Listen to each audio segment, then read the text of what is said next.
Bonjour à toutes et à tous. Heureux de vous retrouver. C'est Smart Impact, l'émission de la transition écologique, l'émission de la RSE, responsabilité sociale, sociétale et environnementale des entreprises, avec un grand entretien aujourd'hui, celui de David Giraudot, le directeur général de la Micaline. Près de 250 points de vente en France, une unité de production en Vendée et des engagements RSE renforcés pour 2025. On va les détailler juste après ces titres. Et puis on garde comme chaque jour évidemment nos 5 minutes pour mettre en lumière les startups, c'est Smart Ideas.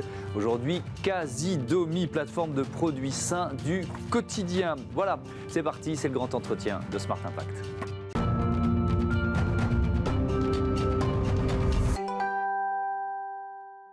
Bonjour et bienvenue, David Giraudot. Heureux de vous accueillir. Vous êtes donc le directeur général de la Micaline. On va découvrir évidemment, détailler vos actions en matière de RSE. Mais d'abord, c'est l'histoire. C'est une histoire familiale, la saga Barto. Elle démarre quand ?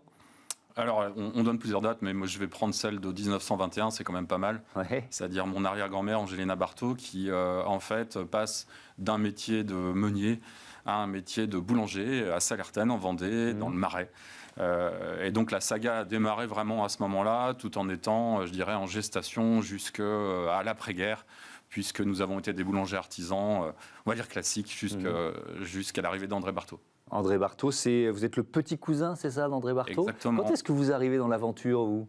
Personnellement ? Oui. Alors j'arrive en 1995. En fait, c'est assez marrant. Mon arrière-grand-mère, donc Angelina Barto, tenait à ce que l'ensemble de la famille se réunisse une fois par an. Et il se trouve que j'étais dans les jeux vidéo, moi, rien à voir. Et André, à ce moment-là, 1994 exactement, me propose un plan d'accompagnement avec lui de développement de la marque. À l'époque, il y a 25 magasins à peu près. Et il commençait à me faire rêver en me disant, bon, avec la technologie de la surgélation, avec tout ça, on va pouvoir se développer sur la France. Donc, ambition 100 magasins 2001, ce qui s'est réalisé. Et puis 200 magasins 2011, et puis maintenant 250 points de vente. Ouais, et vous veniez d'un univers finalement déjà de l'économie numérique, vous aviez déjà ça en tête ? Alors j'ai participé à l'aventure Adibou, je ne sais pas si Adibou vous dit quelque chose. Ouais. Donc j'ai fait partie des créateurs d'Adibou au départ. Donc on était déjà dans un mode start-up avant même que ça existe. Mais bon, rien à voir avec la boulangerie. Oui, mais ça vous a servi. J'imagine quelques chiffres clés autour de la Micaline. Chiffre d'affaires 2021, 188 millions d'euros, 242 points de vente, plus de 38 millions de clients par an, 2200 collaborateurs et franchisés en France. Si on reprend un peu l'histoire encore, les premiers engagements RSE, vous les datez de quand ? Quasiment dès le départ, puisqu'en fait, on a la chance d'être dans un bassin agroalimentaire puissant. Je nous mets entre la Bretagne et le bassin aquitain, donc il y a énormément de production alimentaire ici. Et donc, dès le départ, on peut travailler avec des producteurs locaux de lait, des producteurs d'œufs, des producteurs de farine. Donc, je dirais dès le départ, même sans savoir, puisque si je nous remets dans le début des années 80, le mot RSE n'existait pas. Ça, c'est sûr. Mais quelque part, ça nous paraissait totalement cohérent de travailler avec des proches. Et à partir de quand c'est un engagement affiché, peut-être même une direction, enfin vous voyez ce que je veux dire, à partir du moment où ça se structure et peut-être même ça devient un enjeu stratégique dans l'entreprise, dans son développement. Alors la première, je dirais, le premier marquage important, ça date de 2007-2008, puisqu'à ce moment-là, on décide d'adhérer au club Génération Responsable qui se crée. Donc on fait partie des fondateurs, au même titre que le groupe des Mousquetaires, au même titre qu'un certain nombre dans Nature et Découverte par exemple. Et donc on adhère à ce groupe et on commence à structurer cette démarche RSE, avec en particulier, je donne l'anecdote, mais dès la fin des années 2000, on décide d'arrêter les sacs plastiques en magasin. Sacs plastiques qui servaient pour les consommateurs à l'époque pour, je dirais, garnir la poubelle de cuisine. Ça faisait le sac. Et donc, ça a été un tollé à ce moment-là, un véritable tollé, comme quoi les choses ont changé, puisque les consommateurs ne comprenaient absolument pas notre démarche. Ils disaient, non, c'est bien pratique pour nous, ce petit sac plastique, et ainsi de suite. Donc, à ce moment-là, à cette époque-là, on recule là-dessus, mais ça ne nous empêche pas de continuer l'ensemble des démarches, de créer finalement le département RSE à l'intérieur du comité de direction et de commencer à structurer un certain nombre de choses, notamment dès le départ sur les additifs et sur les additifs controversés, puisque on se rapproche de nutritionnistes et on essaie de travailler avec eux pour mieux faire, quoi. Alors, on va y revenir sur cet aspect des additifs. Il y a un certain nombre d'engagements là qui ont été pris à l'horizon 2025. Vous êtes notamment membre du réseau labellisé Enseigne Responsable, ça c'est depuis 2018. Ça veut dire quoi? Il y a un label qui est associé? Comment ça fonctionne? Alors voilà, ce label est issu du travail du club Génération Responsable, puisqu'on s'est associé avec différentes enseignes pour créer ce label. Alors ce label est très proche de l'ISO 26000 en fait, mais adapté un peu plus au métier de commerçant. Donc c'est un label qui vient traiter l'ensemble des domaines RSE, que ce soit sociétal, social ou environnemental. C'est concrètement des audits de magasins. On vient de procéder à l'audit de quasi l'ensemble du réseau sur 2021. D'ailleurs, on est le seul réseau en France à avoir fait ça. Et aujourd'hui, quasiment 75%, 70% des gens audités ont... Alors, ils ont pas la note maximum, ils sont autour de 3,5 sur 5, mais ils ont un bon point de départ pour imaginer des voies de progrès dans tous les domaines. C'est ça qui est intéressant, c'est que c'est aussi un aiguillon, c'est une marge c'est un chemin, c'est une marge de progression. Et d'ailleurs, ces progrès, ils sont évalués chaque année. Et globalement, en 2018, vous aviez reçu la note de 3,10 sur 5. Vous en êtes où là aujourd'hui? Alors, vous avez deux labels. Vous avez le label commerçant responsable, qui est le label qui a été développé pour les magasins, en fait. Et puis, vous avez le label entreprise responsable. Donc, sur celui-ci, on est à la 3e mouture. On est les premiers à avoir dépassé la note de 4. Je réponds à votre question. Donc, on est très fiers de ça. Et on voit bien qu'en se mettant dans une démarche d'amélioration continue, je pense que la RSE, c'est pas un blanc ou noir. Ça ne sera jamais ça. C'est quelque chose qui est un axe de progrès. Oui, et puis c'est même une forme de transparence à avoir vis-à-vis des clients, de dire on n'est pas parfait, tout n'est pas parfait, il faut assumer ça, quoi, d'une certaine façon. Oui, exactement. Voilà, quand on est à notre 3e bilan carbone, bon, on sait exactement où on consomme, je dirais, dans notre écosystème Lamicaline. Par exemple dans le transport ou dans l'approvisionnement par les fournisseurs. Bien, on verra, je ne sais pas si on en reparlera, mais on a lancé une démarche avec EcoVadis pour essayer d'évaluer nos fournisseurs et accompagner indirectement nos parties prenantes à se mettre sur des démarches vertueuses. Mais ça veut dire quoi? Ça veut dire une mobilité plus électrique, par exemple? Alors voilà, si on parle du transport, souvent le transport routier, c'est quelque chose qui est marqué au fer rouge. Bon, on travaille avec un certain nombre de transporteurs, en particulier un transporteur vendéen qui s'appelle les Transports Mousset. Et ils viennent d'intégrer déjà deux camions hydrogène. Pour les 38 tonnes, pour les gros transports, l'électrique n'est pas encore une solution présente. Par contre, des démarches, la Vendée est très en avance sur l'hydrogène propre. Et donc, on a capacité à tester à petite échelle, mais à tester aujourd'hui du transport qui pourrait demain être généralisé. Si on revient dans les magasins, est-ce qu'il y a encore beaucoup de plastique à usage unique, par exemple, dans vos magasins? Alors, il nous reste quasiment plus rien. C'est-à-dire qu'on a éradiqué l'ensemble des choses. Il reste une difficulté pour quelques petits produits, notamment ce qu'on appelle des cups chez nous. Ce sont des desserts, en fait, qui sont dans des contenants plastiques. En fait, le vrai débat demain, c'est comment traiter le réutilisable, que ce soit pour ce genre de conditionnement, que ce soit pour les salades, par exemple, ou différentes choses. Comment on peut... Alors, les salades, on est déjà passé sur du carton, mais comment traiter à l'intérieur du magasin l'utilisation du verre, faut être très clair. Puisque le verre, d'un point de vue sécuritaire et tout, c'est pas génial. Et comment traiter, notamment tout ce qui concerne la livraison, le rapatriement des conditionnements. Voilà, il y a tout encore un écosystème à inventer autour de ça. Mais pour le reste, il n'y a plus de couverts, il y a plus. Les emballages sont vraiment limités au minimum. On suit la route, quoi. Je reviens sur la logistique, sur par exemple les matériaux, les cartons, le carton recyclé. Enfin, vous voyez, j'imagine vous avez dû lister les leviers d'amélioration possibles. Alors, on a déjà fait une mutation pour nous. En fait, on a un seul site d'approvisionnement qui est le site de Saint-Jean-de-Mont. Donc, on livre l'ensemble du territoire. Et en fait, depuis le départ, la logistique, nous utilisions, vous allez voir, c'est assez paradoxal, des contenus réutilisables. En clair, les produits n'étaient pas livrés dans du carton, mais étaient livrés dans des caisses plastiques. Et ces caisses plastiques, il fallait organiser des grandes, il fallait organiser une forme de logistique de retour. Et donc, on a fait des analyses pour savoir quel était le plus vertueux pour la planète. Est-ce que c'est mieux d'utiliser des caisses plastiques et de les ramener pour les nettoyer, ou est-ce que c'est mieux de tout basculer en carton et de recycler les cartons sur place? Il s'avère que les cartons sont plus vertueux pour la planète. Donc, on a pendant 2 ans et demi, 3 ans, assumer cette transition, parce que ça change tout au niveau du conditionnement, dans l'unité de production, au niveau du transport, au niveau de l'utilisation de ces produits-là dans les magasins par nos franchisés. C'est pas si simple que ça.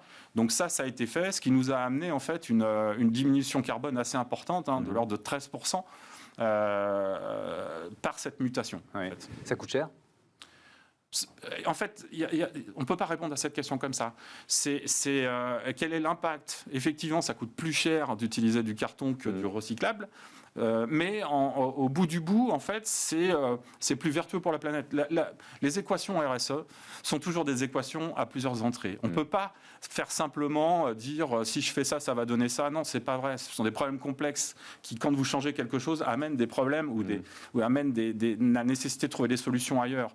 Donc, on fait toujours un rapport global, en fait.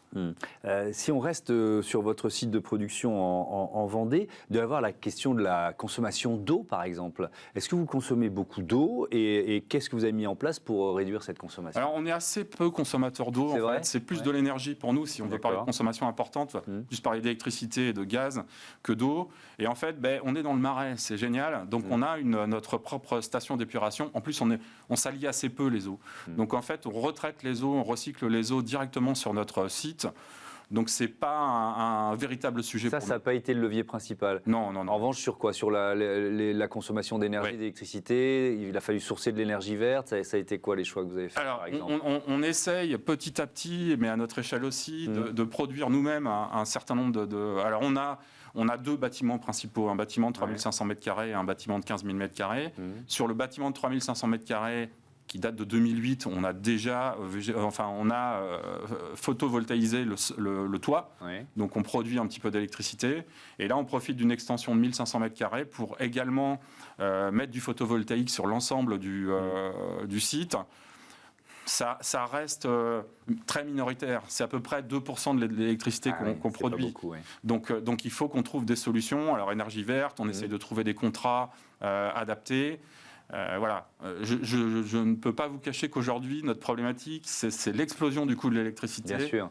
Et comment gérer cette problématique-là, sachant que moins consommé et complexe actuellement avec les outils qu'on utilise. Ça se rejoint sur les matières premières. Là aussi, on est en pleine période d'inflation. Le cours des céréales aujourd'hui, notamment le cours du blé, c'est un problème pour vous ? C'est un problème pour nous. C'est un problème puisque en fait on est des gros consommateurs, évidemment. Donc on se fournit 100% français, soit en CRC, soit en bio. Les deux. Enfin, ça dépend des produits. CRC, culture raisonnée contrôlée. En fait, c'est une norme qui a été validée avec un certain nombre de producteurs pour limiter l'impact du plomb, vérifier la traçabilité évidemment, vérifier que l'agriculteur est correctement rémunéré par rapport à tout ça. Voilà. Donc on est déjà dans du français. On n'est pas touché par évidemment la crise ukrainienne par exemple. Pas plus mal. Oui, parce que si la Russie engobe l'Ukraine, elle aura quoi, un tiers de la production de blé mondial, c'est ça ? C'est le grenier à blé au moins de l'Europe. Donc on ne peut pas être dépendant actuellement de situations comme ça. Bon, de toute façon, de manière générale, je pense que la crise a montré que maîtriser, entre guillemets, ou bien connaître ces filières du début à la fin permettait d'éviter un certain nombre d'aléas. On peut dire ça comme ça. Tiens, un mot du chocolat, parce que le chocolat, il vient forcément de loin. Comment vous vous assurez qu'il est produit dans de bonnes conditions pour les paysans locaux ? Alors, on va franchir un cap. Le chocolat est une vraie problématique, puisqu'en fait, c'est produit dans peu d'endroits dans le monde. Et là, les tensions d'Afrique, par exemple, amènent des difficultés d'approvisionnement sur le chocolat. Bon, c'est comme ça, donc des coûts supplémentaires. Donc, on a bien regardé les filières. Alors, on a la chance d'avoir 13 filières chez nous. On a à peu près toutes les filières d'agro, c'est-à-dire du végétal, en passant par la protéine animale, en passant par le poisson. On travaille avec tous ces gens-là. Les fruits et légumes, évidemment. Les fruits et légumes. Pour ce qui concerne le chocolat, en fait, dès 2022, on a regardé toutes les filières. On a pensé que la filière bio, alors il y a l'équitable, il y a le bio, il y a le bio équitable, il y a toutes ces choses-là. Et donc, on va plutôt basculer sur du bio. Sur l'ensemble de la gamme à partir de 2022. Mais ça reste des grosses consommations pour nous également. Quand vous parlez de bien manger, vous avez évoqué tout à l'heure les additifs. Donc, quel choix, quelles actions vous avez mis en place pour qu'il y ait moins d'additifs dans les produits que vous proposez? Alors déjà, tous les additifs, ce qu'on appelle additifs controversés. Maintenant, le mot additif, il veut presque dire controversé tout de suite. Mais additifs controversés, comme je vous le disais, à la fin des années 2010, on a travaillé avec des nutritionnistes, des médecins, pour s'assurer que ceux qui pouvaient être sur la liste rouge disparaissent de nos produits rapidement. Donc on a réglé le problème, je dirais, il y a déjà quelques années. C'est-à-dire que vous avez anticipé, c'est-à-dire qu'ils n'étaient pas interdits, mais vous avez décidé de ne pas les utiliser, c'est ça il y avait, vous savez, il y avait des suspicions d'additifs cancérigènes ou ce genre de trucs. Donc, on s'est fait accompagner et aider des médecins pour dire là, les mecs, celui-là, pour le moment, on ne sait pas, mais il vaut mieux éviter. Principe de précaution. Principe de précaution, exactement. Ensuite, certains additifs restent nécessaires. C'est pour ça qu'on s'est donné, aujourd'hui, 95%, 90% de nos produits ont moins de 5 additifs qui ne sont pas controversés, déjà. Et l'idée, c'est de trouver des solutions. Je vous donne un exemple. Le glaçage des éclairs. Vous allez me donner faim. Le glaçage des éclairs, on utilisait les mêmes additifs que le glaçage des médicaments. Vous voyez, des petites gélules qui sont toutes brillantes là. Et en fait, c'était la seule solution pour donner cet aspect de brillance, ainsi de suite. Donc il a fallu faire des recherches pour continuer d'avoir un glaçage, je dirais, appétant, tout en supprimant ce genre d'additifs. Donc c'est un vrai travail. On a un labo R&D chez nous. C'est un vrai travail sur un certain nombre d'éléments qui historiquement faisaient partie de la composition des produits et demain doivent disparaître. L'huile de palme, tiens, il y en a dans vos pâtisseries? Non, on n'a jamais utilisé. On a pu être impacté par l'huile de palme par certaines sous-traitances qu'il a fallu ce qui n'est pas simple, parce que parfois il faut remonter loin dans la chaîne de valeur pour trouver l'origine. Et il y a des produits, alors maintenant c'est moins vrai, mais il y avait des produits qui étaient fabriqués uniquement avec de l'huile de palme à un certain moment. Donc il a fallu trouver des solutions. Chez nous, on n'a jamais intégré l'huile de palme dans la fabrication, donc ça n'a pas été un souci majeur. Est-ce que vous avez opté pour le Nutri-Score? On n'a pas encore, parce qu'en fait, on vend des produits, on ne vend pas de produits en libre service, donc on n'a pas d'étiquetage.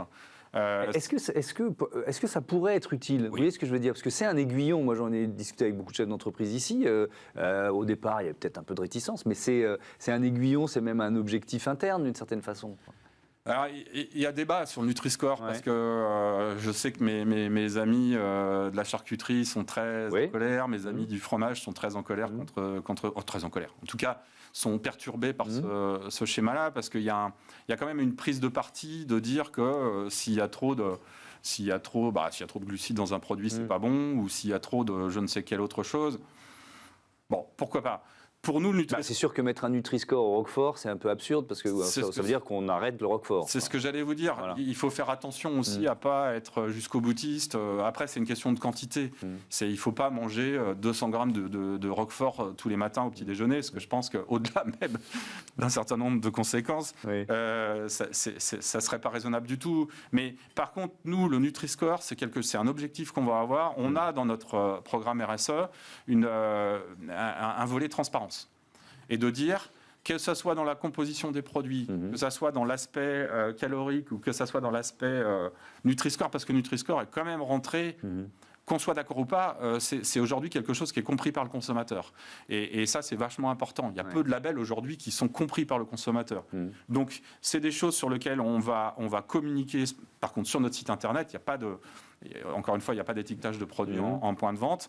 Voilà. Tout en acceptant qu'un cookie soit peut-être C ou B ou C. Comme je vous disais, il ne s'agit pas de manger 15 cookies tous les jours. Bien sûr. Comment vous luttez contre le gaspillage alimentaire? Parce que ça, c'est un enjeu aussi très important dans votre secteur. Alors, au niveau de l'industrie, on va dire que c'est assez simple. On recycle à peu près 95% via de l'alimentation animale. Enfin, encore une fois, on maîtrise notre écosystème autour de nous. C'est faut le faire, mais c'est pas très compliqué. Dans les points de vente, c'est une autre paire de manches. Alors, il y a beaucoup aujourd'hui, on essaye de donner, en fait, plutôt que de jeter, on essaye de donner.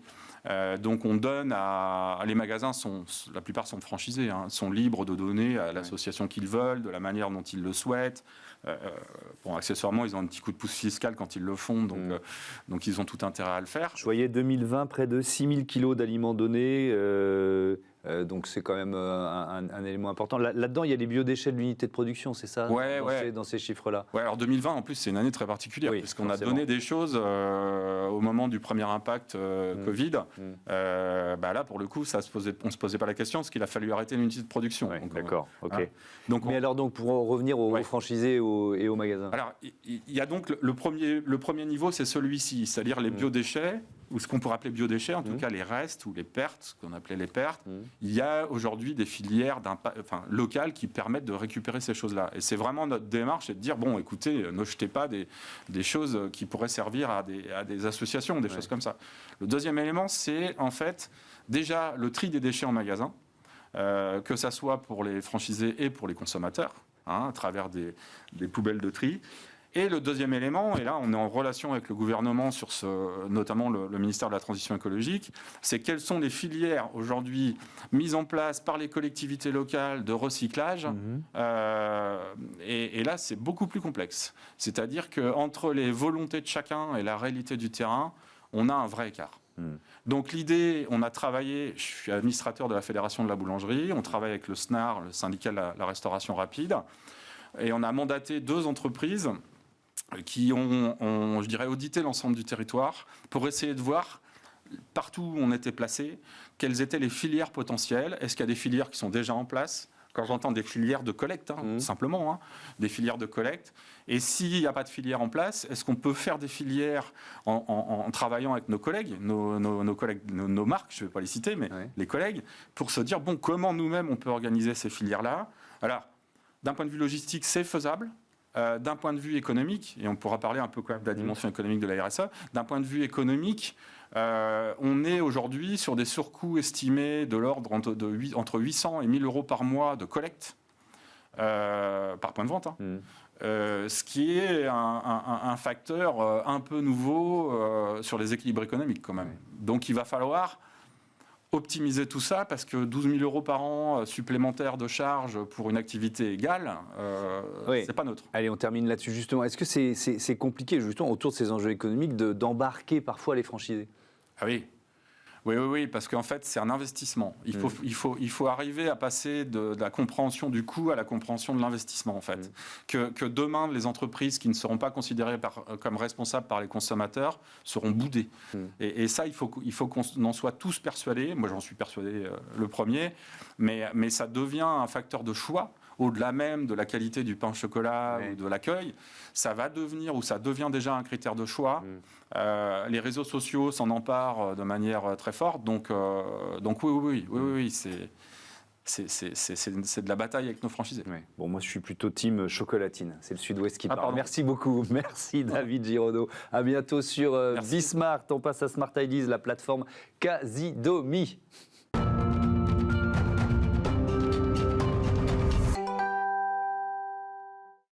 Smart Ideas avec Emma Évrard, bonjour. Bonjour. Bienvenue, vous êtes avec Alain Etienne, la cofondatrice de Casidomi. Vous l'avez créé en 2016. Avec quelle idée de départ ?